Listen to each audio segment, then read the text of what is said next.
Okay, hey, it's childish, can't be no homegirls, drop it like the NASDAQ. Move white girls like it's coke up my ass crack. Move black girls, cause man, fuck it, I'll do either. I love pussy, I love bitches, dude, I should be running Peter in Adidas with some short. Hello everyone, I'm your boy Ben Boy. Welcome, finally, to my review of Spider-Man 4, the movie game.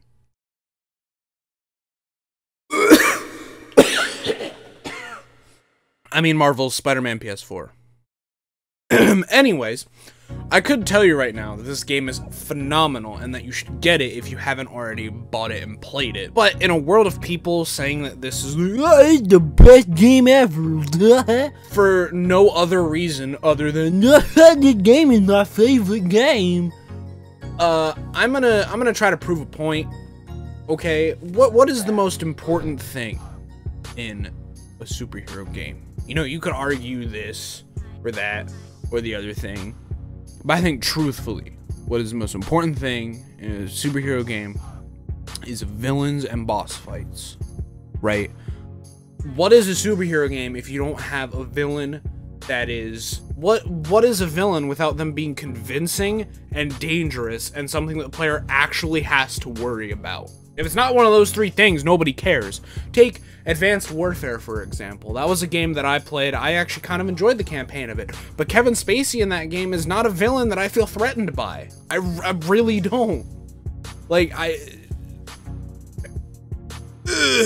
like, having a stupid aneurysm over here. So, that being said, with villains and boss fights being one of the most, if not the most, important thing in superhero games, I feel like I need to address those, so then that way I can have this video not be 10 hours, and that I don't have to psychoanalyze every little thing about this game, and I can just focus on these, so then that way this video can be done in a timely fashion. Wilson Fisk.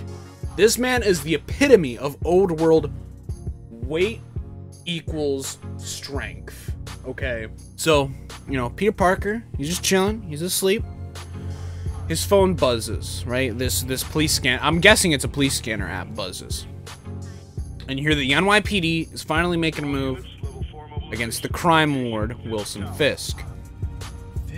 So, like a good little Boy Scout, the friendly neighborhood is ignoring money responsibility for a let's go punch people in the face responsibility. And so he yeets out of his window, and then you get a swinging tutorial.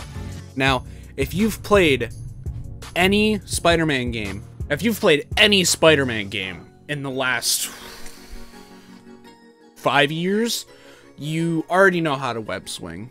The system in this game is very similar to Spider-Man 2 on the PS2, but it's kind of like a hybrid between Spider-Man 2 on the PS2 and the Amazing Spider-Man series. Kind of went like that. You know what I'm saying? It went like that, and that's kind of how this web swinging is like. So, on your way to capturing the Mr. Clean of crime, Yuri Watanabe, the police captain, tells you that there's some officers at Times Square who are encountering heavy resistance. So, you get there just after they yeet a fucking oil truck at their police cars in a building, and it goes kaplooey. Then you get the quick, you know, physical fighting and dodging bullets tutorial. What was that? I have no idea what that... I guess when you, like, dodge out of the way, I have no clue what I just did. But you get the physical combat tutorial, and you learn how to dodge physical punches, as well as you learn how, like, the little line, like, it'll show a white line, like, from the guy to you, and then it'll, like, turn red, and then you, like, dodge out of the way. Yeah, it'll do that, you know. And yeah, after you clean up the tutorial, guys, then there's a spot where you know, there's an explosion goes off, and Spider-Man's like, Yuri, are you okay? And she's like, JK, I'm alive, lol. No explosion's gonna kill me yet. So you head into Fist Tower, and after, you know, whipping up some boys and throwing one through the window, and then you get another little combat tutorial. You know, it's whatever, and then the elevators don't work, so the police officers head up the stairs, and Spider-Man's like, rip the dream. Rips open them fucking elevator doors and goes climbing up through the elevator shaft and finds a vent and goes through the vent, and then you're upstairs. And while you're upstairs, people decide to shoot RPGs at you and a bomb goes off. So insert Godzilla Mendoza joke here, and then you're at Fisk's door. So then you're in his office with a room full of cops. And just as Spider-Man is about to walk up to the door, the cops decide, Mr. Fisk is giving me more shekels than the entire police department. I need to feed my little gnome family. So he decides to turn against Spider-Man, and Spider-Man's like, ha, spider sense is a thing. And so you deal with the cops. So, after you deal with the shekel greedy cops, you come face to face with Mr. William Wilson Fisk in his office.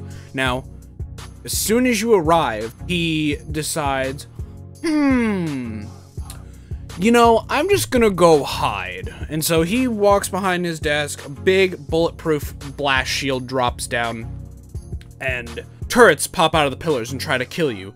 Now, like some idiot who misuses hyphens. Writing your memoirs? Don't forget the hyphen between spider and man. He doesn't realize this guy has web shooters. So you web up the turrets and yeet those boys into the bulletproof glass, and you break the glass. No, this makes Widow Wilson mad. So you have to beat the crap out of him. Thus starts the actual boss fight, okay? Now this boss fight is very, very similar to the one in The Amazing Spider-Man 2.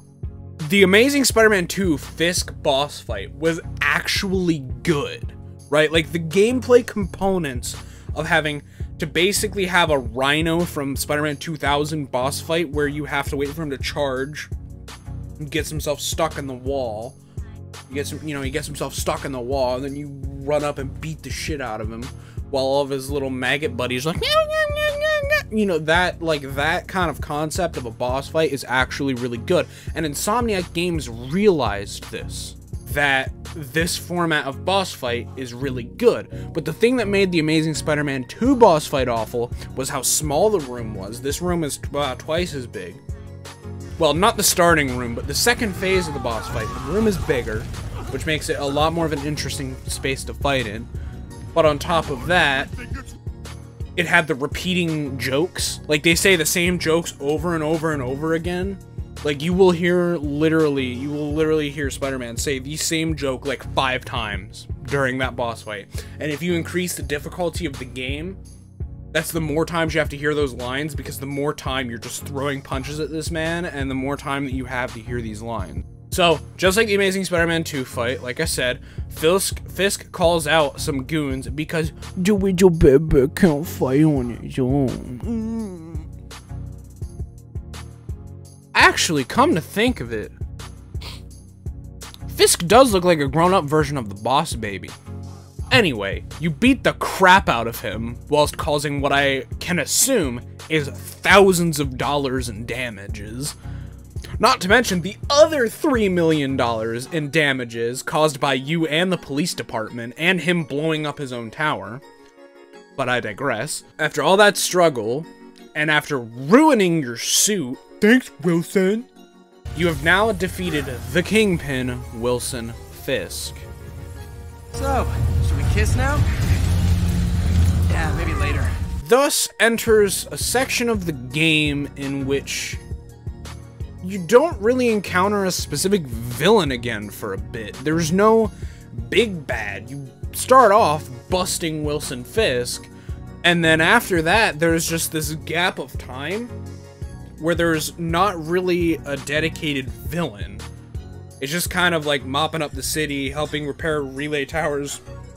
Oh, okay, here's my high school backpacks, which kind of breaks the 1 hour webbing dissolvation pattern canon, but whatever, because it's a cool collectible, but also at the same time it doesn't make sense, and it's just a big mess.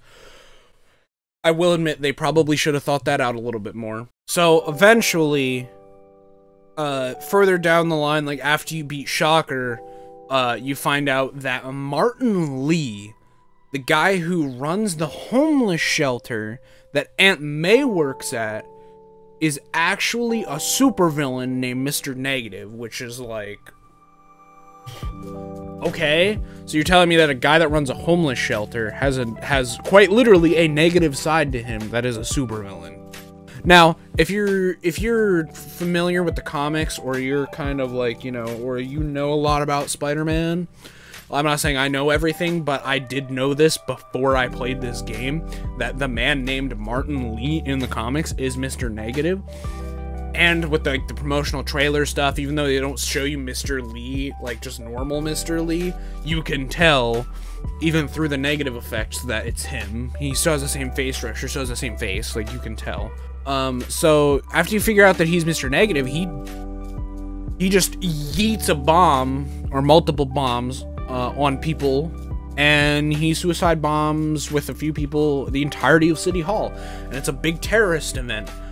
And so he ends up bombing City Hall, and that's where you play as Miles Morales, because his dad dies in the City Hall bombing, because the City Hall bombing takes place during his award ceremony, because he ends up helping Spider-Man recover incriminating evidence against Fisk, as well as, you know, stops the demons from taking too many firearms from Fisk's vault, and he actually ends up saving Spider-Man. Now, I'm gonna add a little side note here, okay?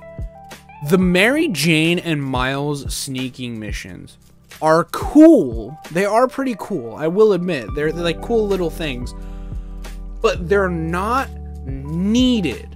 They would have been awesome as like optional side missions. I still would have done them because I 100%ed the game and I wanted to 100% the game, but they would have been awesome as side missions that weren't necessary to learning the plot of the story.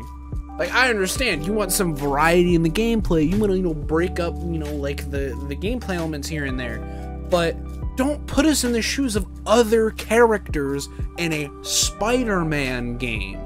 There are so many cool other things that you could have done with Peter to break up the gameplay, rather than shoving us into these two other characters that have little to nothing to do. Now, eventually, you know, Miles kind of has his hacking app, which is kind of cool, and Mary Jane eventually gets a taser to, you know, silently take people down, but even if you gave me the taser earlier, I still probably wouldn't have liked the missions as much. Like, just, like it would have been awesome just to have some situations where Peter has to use his brain and abilities as a normal human, rather than a Spider-Man. You know, maybe he gets captured by the demons in the place, the Fisk auction hall. Maybe he gets captured by them and he gets his, you know, gadgets taken from him and thrown in the back room, so all he has is his martial arts or something. Or, you know, maybe, you know, he comes into a situation where Scorpion and Rhino are at that shipping yard with, like, you know, the containers in that Miles mission. Maybe instead of that Miles mission, he just doesn't have his suit. And he doesn't want the villains to see him using spider powers, so you have to stealth around them the same way that Miles does, only this time instead of hacking the little tools, you have to, like, fire a web at a metal container, and Rhino's like, oh, what was that? You know, like, it's switching from Peter Parker to the other characters that bugs me. It's not the missions themselves necessarily, it's just the fact that I played as those characters. The game would have been more interesting to me as if the entire story was told just from Peter Parker's point of view. The first time you encounter Mr. Negative is when you have to secure a scientist that made Devil's Breath, which is a bioterror weapon that Oscorp made that was actually supposed to be a cure for stuff like cancer and other genetic diseases that can't really be treated, or, well, they can be treated, but they can't be cured. This bioweapon was created from that research. Well, you have to find the scientist at a Halloween party, but Mr. Negative gets to him first. He corrupts the scientist and makes the scientist tell him who his co-partner was on the project, and once he gives him the name, he makes him kill himself. Literally makes him kill himself. Thank you. No! So Mr. Negative gets hold of the Devil's Breath and puts it into a detonation device at Grand Central Station. Now, this Mary Jane mission I don't really mind because it could still possibly be told by the perspective of Peter, because he's the one that comes down and stealth takedowns these guys for you. And it is pretty cool commanding Spider-Man instead of being Spider-Man for the time being, but if that one mission was just a Mary Jane mission and every other Mary Jane and Miles mission was like I said before, that would be fine. I would have been perfectly fine with it, and it's awesome. So you go on a train that Mr. Negative is trying to escape on after you disarm the device as Mary Jane. So Mary Jane disarms this detonation device and Devil's Breath is not gonna go off. And Spider-Man gives chase on Mr. Negative on this train. Now, this fight on the train is really cinematic, and it actually is pretty cool. Like, as he draws in energy from the train around him, it, like, decays and starts to fall apart.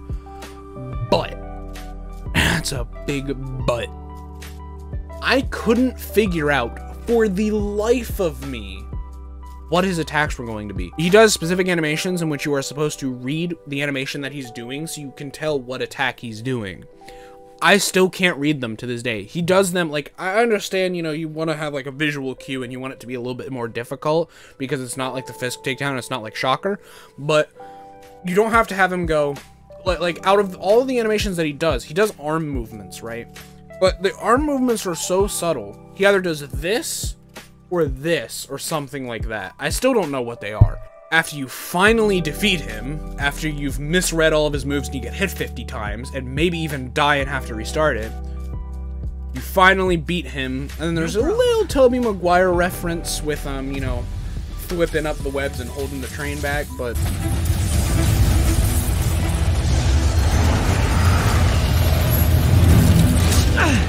That totally worked last time. So after that, there seems to be no threats. Like, it seems like the city's fine. Like, there's no one around to fight, you know, Silver Babel came in and was like, hey, we're protecting Osborn now, because he was the target, Mr. Lee. It's like, yeah, we understand that, but there seems to be no other threats, really, in the city. Unless you avidly read comments or pay attention to Spider-Man stuff. Because Peter's employer is a scientist. What is that scientist's name? Dr. Otto Octavius. Couldn't be any more obvious, right? If you're familiar with Spider-Man, you know that Dr. Otto Octavius becomes Doc Ock, which, I mean, from the very beginning of the game, it's abundantly clear that he's going to. So, you know, the scientist Dr. Otto Octavius goes crazy with power after the little neurological link in the back of his head ends up frying his nerves and changes his personality and turns him crazy. Now he's become Doc Ock, and he hits Riker's sanitarium, or the penitentiary, whatever it's called. And he hits the Raft, which is the Supermax prison that all of the supervillains are in. He releases Mr. Negative, Rhino, Scorpion, Electro, and Vulture. And there's him, the Sinister Six. If you know anything about Spider-Man, you already knew that the Sinister Six was coming.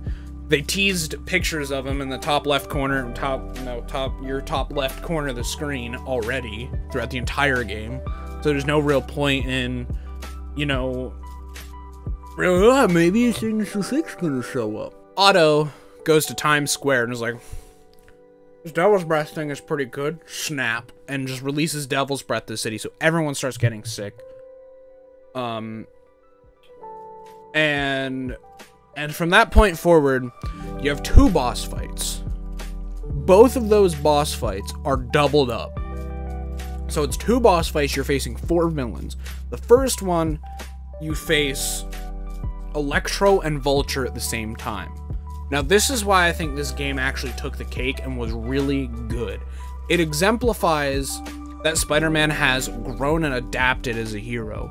It exemplifies that he's grown stronger, and that before he had trouble fighting them all at once, or even 2 of them at once, or even 1. He had trouble fighting 1 of them at a time, whereas now he can take 2 on at a time, and it's a breeze for him. So it really goes to show, like, how much practice and experience Peter has had over these years as Spider-Man. Okay, the first boss fight is the doubled up boss fight between Electro and Vulture. Now, for this boss fight, I would say that you should probably go for Electro first, because the thing about both of these boss fights is if you wipe out one of them, if you wipe one out, he will be out for the rest of the boss fight. So if you wipe out Electro, you eliminate the constant white projectile line that gets projected all the time and that you have to dodge, and then you can just focus on Vulture. So I'd say take out Electro first and just dodge Vulture, and then focus on Vulture afterwards. It'd probably be a little bit easier. Second boss fight is Rhino and Scorpion. Now, unlike Fisk, and unlike Shocker in a way, it's not like the Spider-Man 2000 boss fight. Rhino still charges you, but you have to thwip and web down like objects on top of Rhino to basically incapacitate him or make him hurt real bad. Now you could just swing around and you know, lure him easier and just stand there and wait, except Scorpion's firing at you like a flat cannon. So I would suggest webbing up Scorpion and taking care of Scorpion first, because he's a lot easier to deal with. You just have to dodge him and make sure you're keeping an eye on Rhino too, but like, you just trust your spider sense, and you can hear Rhino coming from a mile away because he's big and heavy. So after the second cutscene with Silver Babel, and after the second cutscene with Silver Babel, then you go inside and you fight Mr. Negative. Now, Mr. Negative's boss fight reminds me a lot of Carnage from The Amazing Spider-Man 2. I'm not saying exactly like it, but it seems pretty similar to me anyway. He's basically kind of like an overpowered, like sword wielder from the Demon faction, in his one form, and then he changes forms and shoots long-range stuff at you, which is kind of what he reminds me of Carnage, where Carnage in that fight, he would come hand-to-hand combat with you. He'd even create a couple little clones of himself to come fight you, but then he'd jump up on the pillars and start, you know, firing these spikes at you or whatever. So kind of reminds me of that a little bit. So finally, after Electro and Vulture are down, after Scorpion and Rhino are down, after Mr. Negative is down, it's finally time for Dr. Otto Octavius. Only after the development and suit up cutscene to rival the advanced suit sing, you fight Doc Ock. The ultimate strategy that I have found for fighting this madman of science is to swing around the building and use the little pillars that stick up on the roof of the building, as well as the middle tower, to just attach your web to and just swing around him.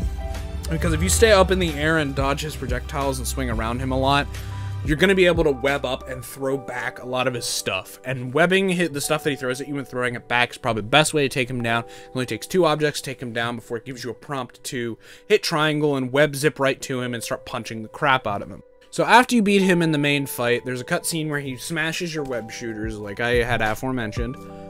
And then you just beat him up as you're both are like slowly walking down the side of the Oscorp skyscraper. It's kind of cool. It's like the whole world turns sideways, and like you're actually standing on an upright surface, but you're actually like on a vertical side of a building, and y'all are just duking it out. He's trying to hit you, but you dodge, and then you punch the crap out of him. And then after you defeat him, again, this side of the building thing is really easy as long as you dodge his hits. And immediately after you dodge, you just have to run up there and Schmack a schmackle. But, you know, after you run up there and Schmack a schmackle. he's you know, he's done. So after he's defeated, the final cutscene plays. In this cutscene, you know, Otto, throughout the game so far, Otto has had this motor problem. Like, not like motor or like car motor, but like, you know what motor skills are. It's the ability to use your hands and to talk. Well, he has this disease that will slowly disable his motor functions over time. And, you know, Otto cries out, "Little baby, his body is failing him." So then there's a very emotional Peter where Aunt May is dying, and he makes the correct choice of saving the city over just saving Aunt May, and so Aunt May dies, and everyone else that has been set loose is sent back to the raft, right?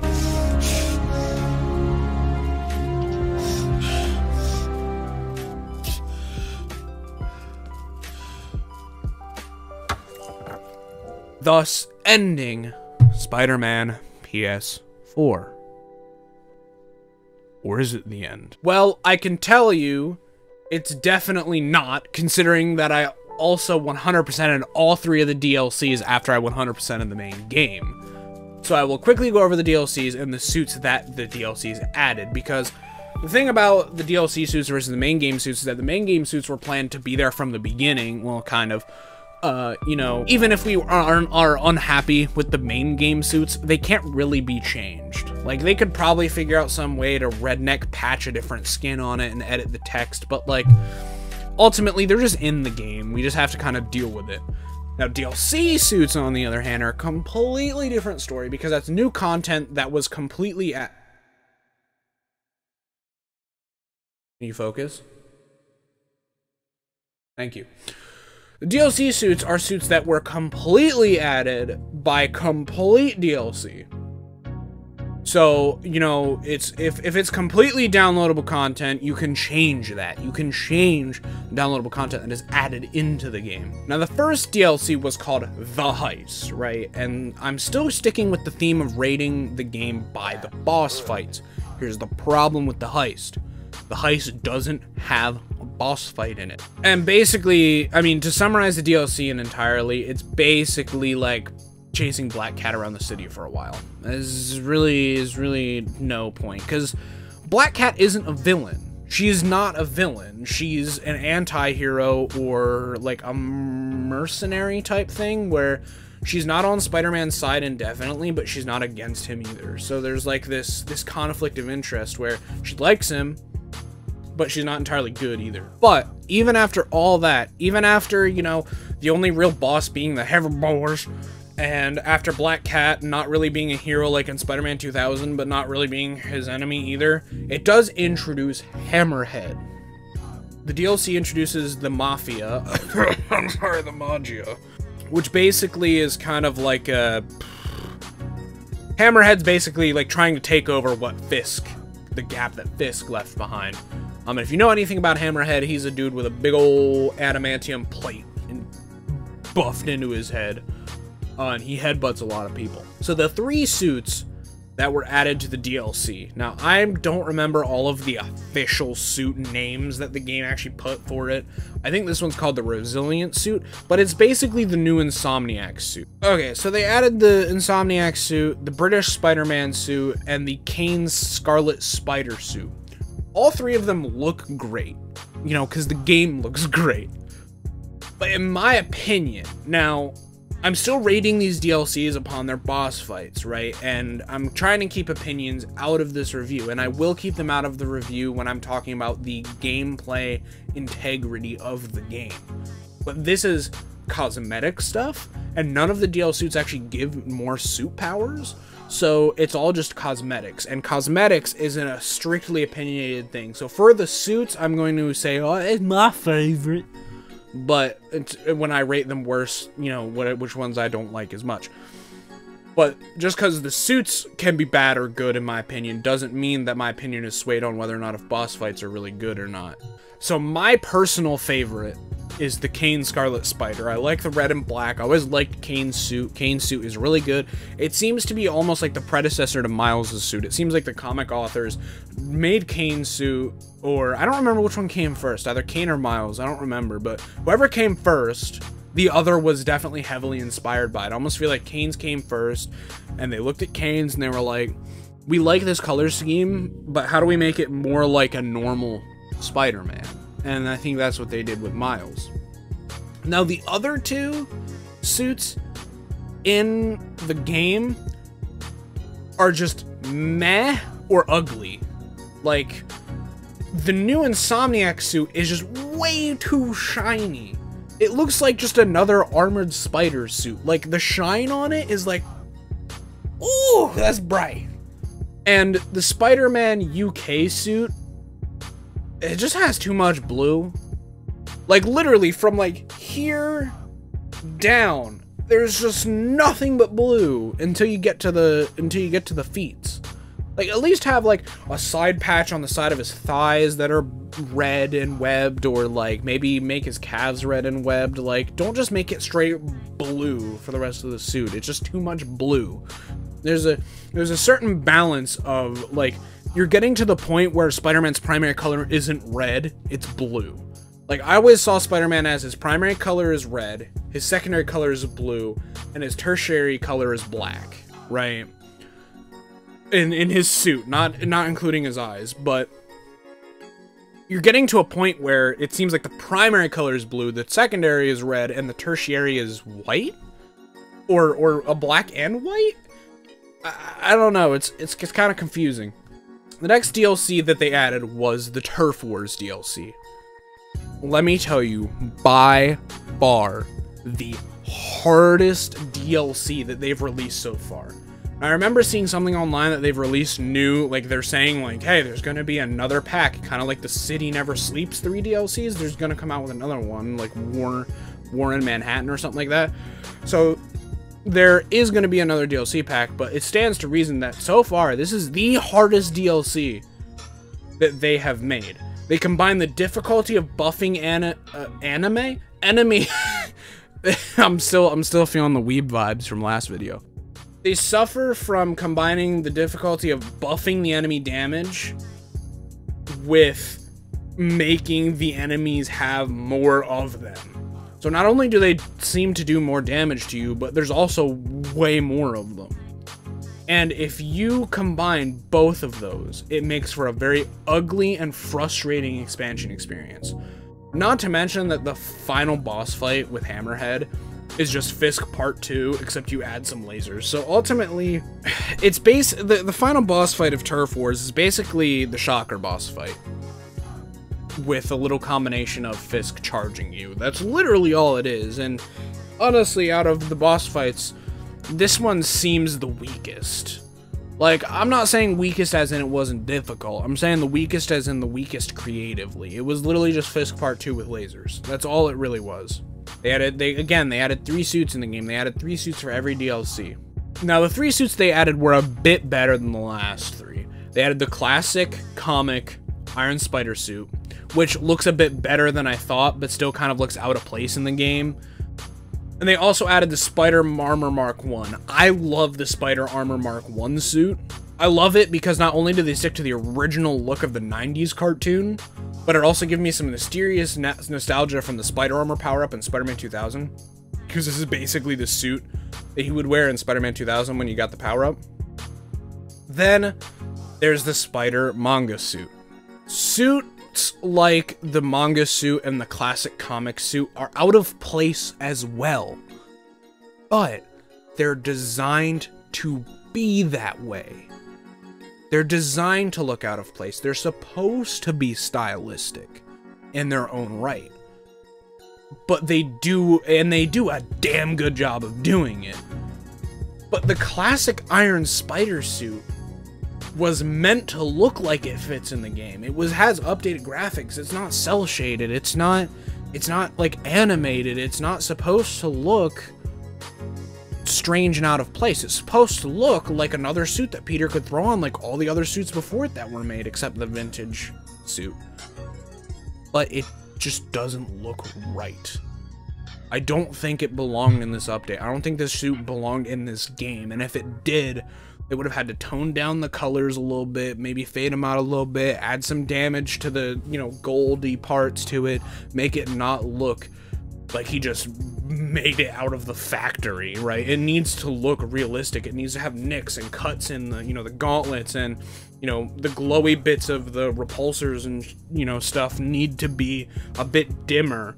They can't be like the frickin' headlight eyes of the MCU Iron Spider suit. They need to be toned down a bit. The final DLC so far is Silver Lining. It was a Silver Lining DLC. Now, almost as if they watched my live stream of Turf Wars, which I know that they didn't, but almost as if they did, Insomniac seemed to take my advice, and they turned the difficulty down from damage and quantity to just quantity. If they buffed the damage of the enemies on top of it, just like in Turf Wars, they'd exterminate you too quickly. Pun intended. But if they just stuck with the quantity like they did, then you feel more rewarded coming out of the fight. You feel more satisfied at the end when you get to look at all the knocked out goons around you that you just beat the shit out of. This DLC is probably my favorite and brings back the magic that the heist established and Turf Wars seemingly crushed.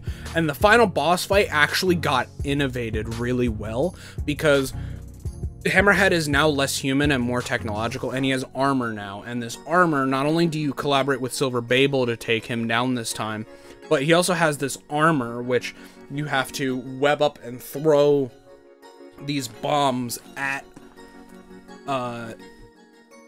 Silver Babel comes over in her jet, and she drops this line of bombs, and you have to throw one at him to disable the shields, and then you can beat the crap out of him. I think that's cool. They should have done something kind of similar to that in the original, you know, boss fight in Turf Wars. Maybe instead of like having like Yuna shielding like he did in the Silver Lining, maybe he was just like, he had like a shield that popped up on his arm that he could block with, and you had to walk up, punch him, and then, you know, maybe like hit, you know, when you have normal shield enemies in the game, you punch and slide under their feet and then kick them in the back. Have something similar to that. Like maybe you punch him and then you run up his shield and jump off and then come down at his head or something. I think that would be awesome. But, you know, instead they just decided to do Basic Part 2 with lasers. Now, the suits that they added in this game, or in this DLC, suits they added in this DLC were the Spider Cyborg suit, the Spider-Verse suit, and the Spider Armor Mark III Part 2 suit. Like, seriously. Are you serious? We have like 7 spider armor suits. Why add another one? Not only that, but it looks identical, almost identical to one that we already have in the game. Why?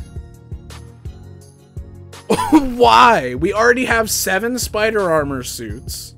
I don't know why I held up at 2. We already have 7 spider armor suits, and it looks almost identical to one that we already have. Why are you adding this? Insomniac, please. But in other news, the Spider Cyborg suit is a unique design that I actually kind of like seeing on screen. Sure, it's another, like, classic suit. Oh, why do we need the Raimi suit? It's just another classic suit. But it's one that is tattered and torn, with the ugly side of technology taking over the biological body. It's honestly kind of like a true piece of artwork. It's great, and it really fits in with the whole theme of updating your human flesh and bone body with cybernetic parts, considering that's what Hammerhead did in the DLC. Then there's the Enter the Spider-Verse suit. The movie itself, for me personally, was an amazing movie, and I think a lot of people agree with me on that. Sony finally made a version of Spider-Man and men and women that are actually really well written and awesome. But it tries to do what the classic comic suit and the Spider manga suit tries to do pretty awfully, like pretty terribly.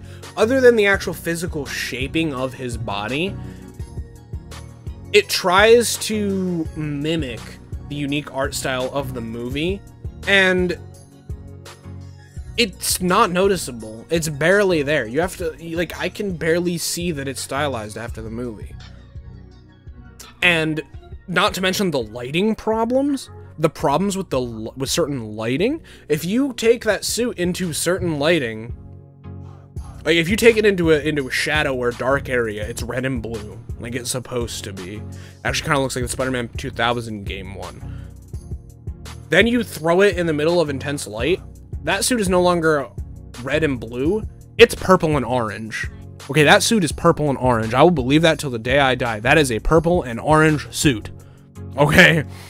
Let's not have a purple and orange suit on Spider-Man. Okay, thank you. Like, I feel like if they put just a little bit more time into the suit and got some of the lighting effect stuff right, they could have still made it look slightly brighter and like there's light on it, but still kept the core colors red and blue, but it just looks like the core colors changed to purple and orange. The last thing that I have to talk about, you all knew it was coming. You all knew it was coming. I have to talk about the Raimi suit.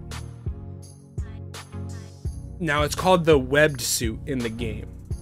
This, I want to elaborate this. This was not a Silver Lining suit. This was not a suit that was released with Silver Lining. This was a Christmas gift from Insomniac Games to us as fans. We asked for it and asked for it and asked for it and asked for it since the day it came out, and since we didn't give up in asking them for it, they released it to us on Christmas. And this suit, oh, is just amazing. It looks phenomenal. Now, the main argument that I see in the community is that It's just another classic suit variant. We already have like 4 of those. Why do we need more classic suits? yeah, okay, we have the advanced suit, which is a variant of the classic suit. We have the torn class, the battle damage classic suit. We have the classic suit. We have the Stark suit. You know, that's 4 already, and then we have a couple others that are kind of like slight variations, like the cyborg suit. But although it is an undeniable fact that the Raimi suit is just another variant of the classic suit, it's the only one that stands out immensely from other classic suits. Right, so you have the advanced suit, which adds the white parts to it, but ultimately, other than the white spider logo and his gloves and his feet, it's still just a changed variant of the classic suit. It's still just you mix match some of the blue and red areas on the suit, and that's pretty much it. Whereas on the Raimi suit, not only are the eyes 100% static, meaning that they don't move, which I like when Spider-Man's eyes don't move, because I almost feel like it's kind of like the Master Chief effect, or like a mask effect, where you don't know what the person looks like underneath, and you don't know the expressions on the face that they're making, so it almost adds this level of almost fear of the unknown, where you don't know what that person's feeling at the moment. When Spider-Man's kicking the crap out of your friends, you don't know, what his intentions are, because you're just looking at this blank mask, and you don't really entirely know the emotion. Now, yes, the eyes moving can, add comedy, like, in the construction site, he's like, ooh, Fisk, that outfit looks slimming on you, and his eyes kind of like go in and then kind of get real wide. It's like, yeah, okay, that's cool, and that's, I guess, funny a little bit, but even people as low budget as cosplayers have made moving eyes, I still don't think it's realistic. I still don't think that a superhero would practically go around with that moving technology on their mask. It's just redundant, and it takes up, resource space on the mask and inside the mask. He already has the thing that he taps to answer phone calls, like an iPhone home button. He already has all this other little technology in his suit and everything. Why does he need the moving eyes? It just takes up room, in my opinion. And not only that, but it's the only suit in Spider-Man history that I've seen that when it adds webbing, it strays away from the black kind of tar looking thing. Like, for example, the Stark suit, it looks like he's literally wearing a red basketball, or like on a bunch of other suits, it's just like black webs, whereas this one actually has riveted, what's the word I'm looking for, beveled webs. Like, they're actually popping up off of his suit, and they're silver and really shiny, so when the light reflects off of it, it looks so nice. Like, it's kind of like the original Amazing Spider-Man suit, like the first movie one, because it takes the classic suit and it flips it on its head, and it's like, look, we'll do something that has never been done before. All these classic suit variants are literally the classic suit with just a few shapes shifted around and maybe a different logo, like the Insomniac one. But with the Sam Raimi suit and the Amazing Spider-Man first movie suit, they took such drastic changes at it. Like, the Amazing Spider-Man 1 suit, it didn't really even have webbing on it, and it outlined the red and blue separation in black, and the eyes were really small and literally like sunglasses lenses, and I don't know, I like uniqueness like that. I wish more suits had that uniqueness about it, where it's a classic suit, yeah, it's a classic suit variation, but they take leaps and bounds into creating different variants of it that look so different, but yet are so still Spider-Man. And I also like the Raimi suit in that it's also very similar to the Amazing Spider-Man suits, where the back logo isn't that generic circle with blocky legs. It's actually like a different logo. It actually looks more realistically like a spider, and it matches the front logo more, which is another thing that I really like. Don't get me wrong, I like the circular logo with the bricks, but sometimes you just want something new to look at as you're swinging through the city, and it satisfies that very well. Well, anyways, guys, that is my review of Spider-Man PS4. It's finally done. After working on this script from last November up until late December, and then having to wait for this stupid USB hub to be able to record the gameplay for you guys, and then, you know, then actually voice acting this and, you know, recording it and everything. It's been quite a project. I never give numbers or actual ratings on reviews because, well, it's up to an individual's personal opinion whether or not if a game is great or not. Go out and buy it and try it. You know, if a game is just unanimously bad, then I wouldn't get it. But if, you know, if it has mixed reviews or if a lot of people are saying it's really good, go try it. Give it a shot for yourself. It's, you know, it's up to you to decide whether the game is great or not. All I know is that for me, this game is by far the most amazing Spider-Man game and has introduced me to my definitive Peter Parker iteration. Like, I feel like if Peter Parker was real, this is as close as we're gonna get to a real-life Peter Parker, and I absolutely love this one. And I'm honestly sad it's done for now. They did announce that new DLC, but I'm just sad that I can't play the new DLC yet. But I'm super excited for more content to roll out for this game. Anyways, that's the review. Thank you all so much for watching. Please leave a like on the video. It was a lot of work to put together. Even after recording this, I haven't edited it yet. Editing is going to be a whole different beast to tackle. So make sure to please leave a like. Let me know that my work was appreciated. And go ahead down in the comments below and leave a comment on your thoughts and opinions on the Spider-Man game. I thought it was a phenomenal game. I thought that they hit the nail on the head with a lot of the villains. A lot of the boss fights were similar, yet also unique in their own way that they actually held up. And yeah. Thank you all so much for watching. And get out of here, you filthy animals. I'm done. That's it. This is Spider-Man review. So you can click off the video now. We're done. That's it. We're good. It's done.